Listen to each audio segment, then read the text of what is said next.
नमस्कार। 23 की महाभारत में आपका बहुत स्वागत है। मैं हूं आपके साथ सुमित शर्मा। चुनावी साल यानी सौगातों का साल। भोपाल में महाराणा प्रताप लोक स्मारक बनेगा। ये ऐलान सीएम शिवराज सिंह चौहान ने भोपाल में महाराणा प्रताप की जयंती समारोह में किया।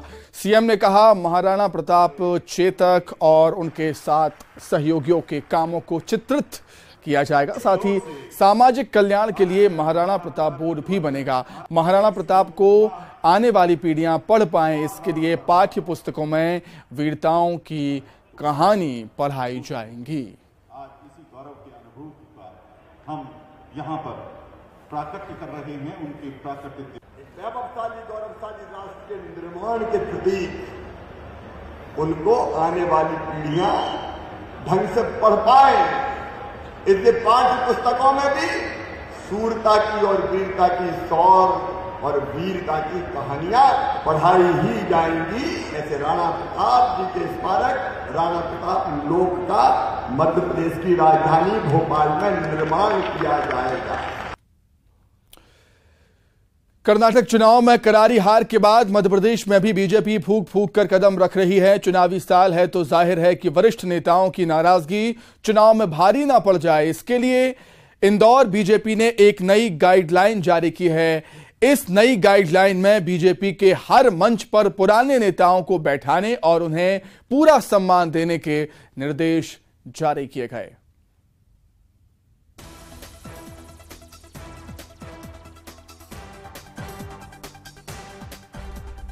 मध्य प्रदेश में इसी साल के आखिर में चुनाव होने वाले हैं और अब बीजेपी ने कर्नाटक चुनाव से सबक लेते हुए पार्टी के वरिष्ठ नेताओं को पूरा सम्मान देने के निर्देश जारी किए हैं। पार्टी को यह अंदेशा है कि चुनाव में वरिष्ठ नेताओं की नाराजगी कहीं भारी न पड़ जाए। इसी कड़ी में इंदौर बीजेपी ने वरिष्ठ नेताओं को पूरा सम्मान देने की गाइडलाइन तक जारी कर दी है। बूथ से लेकर मंडल अध्यक्ष और पार्षदों को कहा गया कि पुराने नेताओं का पूरा ध्यान रखा जाए, उन्हें बीजेपी के हर मंच पर उचित स्थान के साथ ही उनका सम्मान भी किया जाए। नगर अध्यक्ष गौरव रणदिवे ने कहा कि विधायक और पार्षद भले ही खुद भूमि पूजन करें, लेकिन वरिष्ठों को भी आगे करें। हमने उन्हें कमल पुष्प कहा है। ये वो कार्यकर्ता हैं जिन्होंने पार्टी को गढ़ा है। आज भले ही पुराने कार्यकर्ता पद पर नहीं हैं, लेकिन सम्मान में कोई कमी नहीं आनी चाहिए। हमने उन्हें कमल पुष्प कहा है। ये वो कार्यकर्ता हैं जिन्होंने भारतीय जनता पार्टी को गढ़ा है, बड़ा किया है। तो लगातार भारतीय जनता पार्टी परिवार, जैसा हम कहते हैं कि पार्टी नहीं परिवार है, और परिवार के जो हमारे वरिष्ठ हैं उनका लगातार सम्मान, ऐसा कोई अलग से लगातार हमारे संस्कार में ही सम्मान है और वो लगातार प्रक्रिया और परंपरा चलती रहती है। पार्टी के पूर्व प्रदेश संगठन महामंत्री, पूर्व सांसद और इंदौर के मेयर रह चुके कृष्ण मुरारी मोघे ने कहा कि जिला ही नहीं, अब प्रदेश स्तर पर मुख्यमंत्री ने तय किया है कि उनका कार्यक्रम होने के बाद उस जगह के प्रमुख कार्यकर्ताओं से वे खुद मिलेंगे और उनसे चर्चा करेंगे, ताकि उनके मन में कोई सुझाव और विचार हो तो वे सीधे मुख्यमंत्री से कह सकें। उन्होंने कहा कि मैंने भी अपने सुझाव शिव प्रकाश जी, मुख्यमंत्री और प्रदेश अध्यक्ष को दिए हैं और जो सुझाव दिए हैं उन पर अमल शुरू हो चुका है। अभी तक होता ये था कि जो मुख्यमंत्री के कार्यक्रम होते थे वो कार्यक्रम के बाद में वो जाते थे, तो अब उन्होंने ये तय किया है कि कार्यक्रम होने के बाद में वहाँ के जो प्रमुख कार्यकर्ता होंगे उनके लिए एक स्थान बनेगा और उनसे वो चर्चा करेंगे, ताकि उनके मन की कोई बात है, उनके कोई सुझाव है तो उनको डायरेक्ट मुख्यमंत्री सुन सकते। ये जो तो जैसा मैंने शुरुआत में कहा कि कार्यकर्ताओं के बारे में कुछ चीज़ें हमारे सामने, पार्टी के सामने आई हैं और उनको ठीक करने का यह प्रयास चालू हुआ है। उसी क्रम में ये भी एक निर्णय है। उधर बीजेपी के वरिष्ठों की नाराजगी पर कांग्रेस चुटकी ले रही है।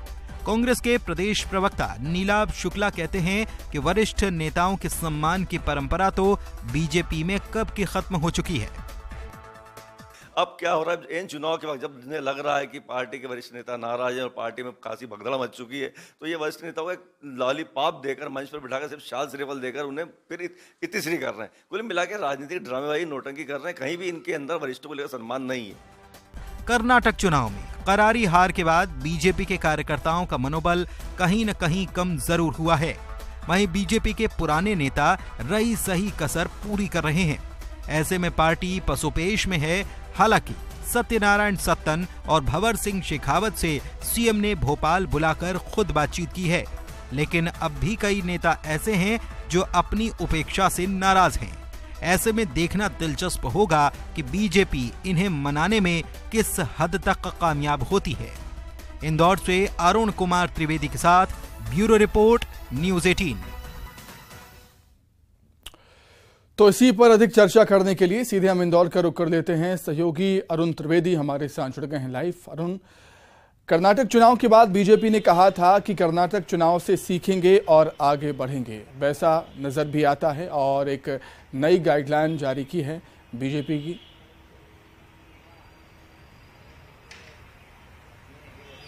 बिल्कुल सही बात है। जिस तरह कर्नाटक चुनाव में बीजेपी की हार हुई है, और ये जो हार है वो अप्रत्याशित हार है। बीजेपी को उम्मीद नहीं थी कि इतनी बड़ी हार कर्नाटक चुनाव में होगी, और यही वजह है कि बीजेपी अब फूंक फूंक कर कदम रख रही है, और जो उनके कार्यकर्ता हैं उनको मनाने की कोशिशें भी की जा रही। साथ ही जो बुजुर्ग नेता हैं, जो वरिष्ठ नेता हैं, पार्टी के जो पुराने नेता हैं, उनको भी सम्मान देने की बात अब पार्टी में कही जा रही हो। इसी तरह की गाइडलाइन इंदौर में जारी की गई कि अब कोई भी मंच होगा उसमें जो पुराने नेता हैं, पार्टी के जो वरिष्ठ नेता हैं, उनको बिठाया जाएगा, उनका सम्मान किया जाएगा और उनको पूरी अहमियत दी जाएगी, क्योंकि बीजेपी खुद समझ रही है कि कर्नाटक में 37 सीटें ऐसी थीं जो कार्यकर्ताओं की नाराजगी की वजह से वो लोग हार गए।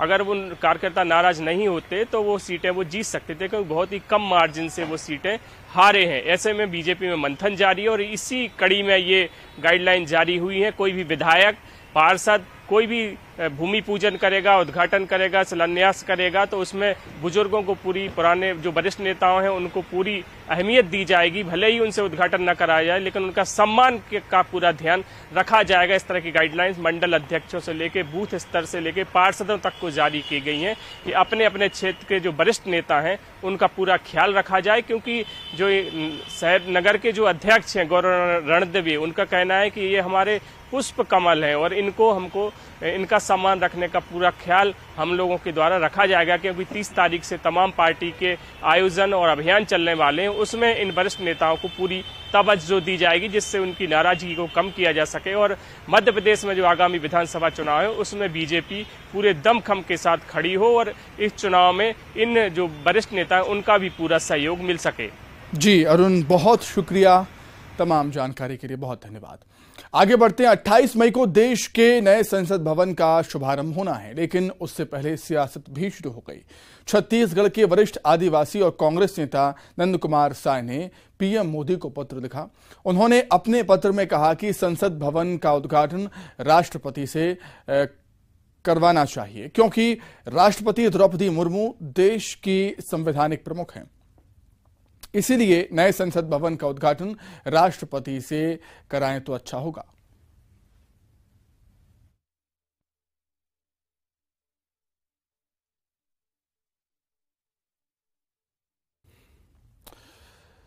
तो नंद कुमार साय कुछ ही दिन पहले बीजेपी छोड़ कांग्रेस में शामिल हुए। छत्तीसगढ़ के वरिष्ठ वो नेता हैं, वरिष्ठ आदिवासी नेता हैं। उन्होंने पीएम मोदी को पत्र लिखा है, जो नया संसद भवन बन रहा है दिल्ली में, उसको लेकर कि इस नए संसद भवन का उद्घाटन राष्ट्रपति के कर कमलों से होना चाहिए।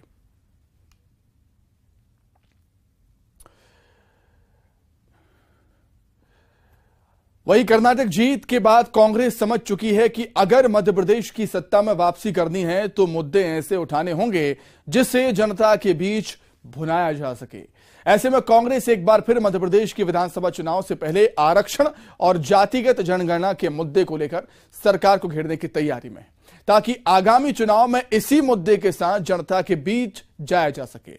तो वहीं बीजेपी कांग्रेस के इस मुद्दे को ढोंग बता रही है और कह रही है कि ओबीसी के हितैषी तो हम हैं।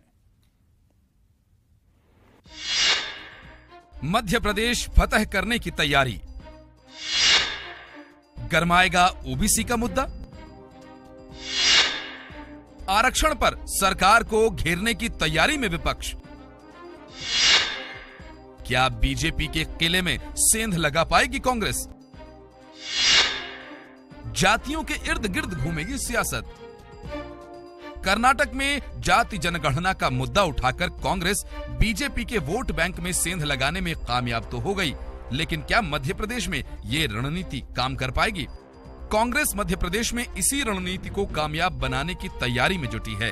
कांग्रेस के नेता ओबीसी आरक्षण को बढ़ाने का श्रेय लेने में कोई कोर कसर नहीं छोड़ रहे हैं। कांग्रेस नेताओं का तो ये कहना है कि पिछड़ा वर्ग को 14 से 27% का आरक्षण किसी ने दिया है तो वो कांग्रेस ही है। देखिए 2014 के पहले यूपीए की सरकार थी, उस समय जाति जनगणना का पूरा डाटा कंप्लीट हो चुका था, बस जारी होना शेष था और हमारी सरकार बदल गई। लेकिन माननीय प्रधानमंत्री महोदय ने उसको रोक दिया और अब तक उन्होंने जारी नहीं किया है। और जब तक ये जारी नहीं होगा तो हमें कैसे पता होगा कि किस वर्ग के कितनी संख्या है, उनको हम लाभ कैसे पहुंचा पाएंगे, उनका उत्थान हम कैसे कर पाएंगे। ये तो जारी होना चाहिए। कांग्रेस लगातार मांग कर रही है और जब हमारी केंद्र में सरकार आएगी तो कहने की जरूरत नहीं है। हम जाति जनगणना के आधार पर हम ये तय कर लेंगे किस वर्ग को हमें क्या क्या करना है ताकि देश का उत्थान हो सके और जो पिछले लोग हैं उनका कम से कम कल्याण हो सके और मुख्य धारा में वो जुड़ सके। कांग्रेस एक तरफ खुद को पिछड़ों का हितैषी बता रही है तो वहीं दूसरी तरफ बीजेपी उनके इस मुद्दे को ढोंग बता रही है। बीजेपी का कहना है कि कांग्रेस के आरक्षण के मामले पर सिर्फ पाखंड हो रहा है, चाहे ओबीसी का मामला हो या फिर महिलाओं का। कांग्रेस का काम ढोंग करना है, इमोशनल ब्लैकमेल करना है। आज ओबीसी का मामला कोर्ट में विचाराधीन है तो सिर्फ कांग्रेस की ही वजह से। कांग्रेस पाखंड करती है आरक्षण के किसी भी मामले में, चाहे वो ओबीसी की बात करे या महिला आरक्षण की बात करे। वो पहले अपने संगठन में तो कर लें ओबीसी का आरक्षण। उनके यहाँ, हमारे यहाँ तो ओबीसी का मुख्यमंत्री, उनके यहाँ तो ओबीसी के नेताओं को दरकिनार करके वो आज भी उनके बीच में असंतुष्ट की गिनती में गिने जाते हैं। हमने ओबीसी के हित और कल्याण के लिए न केवल आयोग बनाया, न केवल उनके लिए काम किया, बल्कि 27% आरक्षण दिलाने के लिए हमने लगातार उसके लिए काम किया। अब न्यायालय में यदि कोई प्रकरण विचाराधीन है तो ये कांग्रेस की गलतियों से हुआ है। मध्य प्रदेश के विधानसभा चुनावों में भी जातियों और वर्गों की राजनीति हावी होती हुई दिखाई दी। प्रदेश में अगर आरक्षण के लिहाज से देखा जाए तो पिछड़ा वर्ग के साथ अनुसूचित जाति और आदिवासी वर्ग मिलकर प्रदेश का सियासी समीकरण तय करते हैं। यही वजह है कि इन तीनों वर्गों को साधने में भाजपा कांग्रेस कोई कोर कसर नहीं छोड़ रहे हैं। लिहाजा देखना ये होगा कि इन वर्गों का बड़ा तबका इन चुनावों में किसके साथ जाता है और सत्ता के शीर्ष तक पहुंचाता है। न्यूज़ 18 के लिए भोपाल से वासु चौरे। बीजेपी और कांग्रेस दोनों ही दलों ने चुनावी कसावट शुरू कर दी है। पार्टियां जुटाऊ उम्मीदवारों की तलाश में हैं। कई जगह पुराने चेहरों को ही तवज्जो दी जाएगी तो कई जगह पर बदलाव भी देखने को मिलेगा। बात अगर कांग्रेस की करें तो कांग्रेस की नजर अब आदिवासी बाहुल्य सीटों पर है। कांग्रेस गैर राजनीतिक पृष्ठभूमि वाले चेहरों की तलाश कर रही है। पार्टी के वरिष्ठ नेताओं को जिम्मेदारियां भी दी गई हैं कि वो नए चेहरों को तैयार करें। बताया जा रहा है कि कांग्रेस ने नगरीय निकाय चुनाव में नए चेहरों पर दांव लगाया था और निकाय चुनाव में सफलता के बाद कांग्रेस अब विधानसभा चुनाव में भी इसी रणनीति पर काम कर रही है। कांग्रेस आदिवासी बाहुल्य सीटों पर भी कुछ ऐसा ही प्लान बना रही है। कांग्रेस के इसी प्लान पर बीजेपी ने पलटवार किया। बीजेपी के प्रवक्ता नेहा बग्गा ने कहा कि कांग्रेस अपने नेताओं को सम्मान नहीं दे पाती है, वो जनता को क्या सम्मान देगी।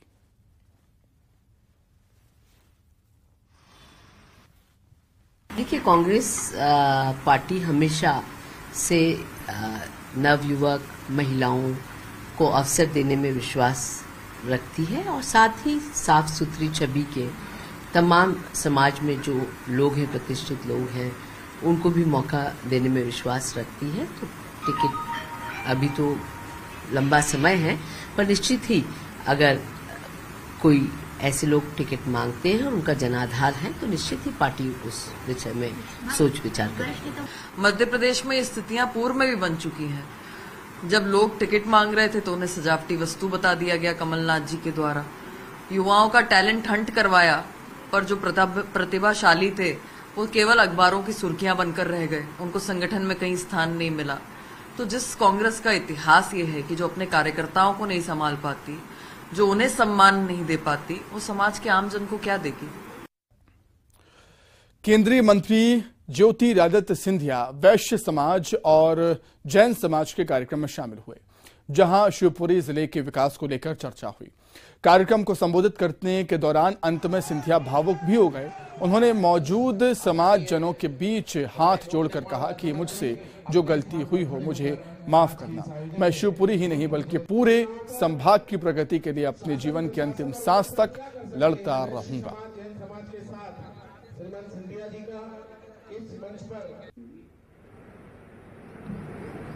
ये करने का आदत हमें बंद करना चाहिए और उल्टा जैन समाज का क्षमावान, जाने या अनजाने में मुझसे कोई गलती हुई हो तो मुझे माफ कर देना।